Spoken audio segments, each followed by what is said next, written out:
Giovedì 29 maggio, San Massimino Vescovo, è il 149esimo giorno dall'inizio dell'anno, ne mancano 216 al termine, il sole sorge alle 5:27 e tramonta alle 20:49, la luna si leva alle 6:14 e tramonta alle 21:17.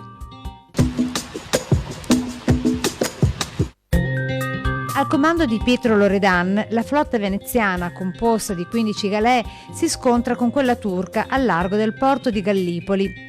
Al levare del sole inizia la battaglia e dopo 2 ore di scontri tremendi i turchi sono costretti alla fuga, perdendo numerose navi e lasciando 6 galee e 9 galeotte in mano ai veneziani.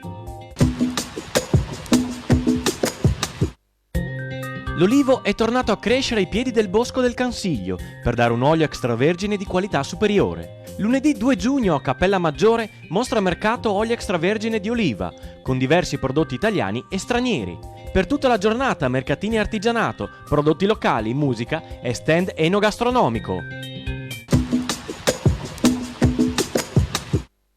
L'associazione Albaredo Insieme vi aspetta al 10° Pig Party, dal 30 maggio all'8 giugno agli impianti sportivi e ai campi. Tutte le sere piatti a base di maiale, dalla porchetta al churrasco, sport, musica e divertimento. Venerdì 30 da non perdere la sexy fakira Jenny. Vi aspettiamo ad Albaredo di Vedelago.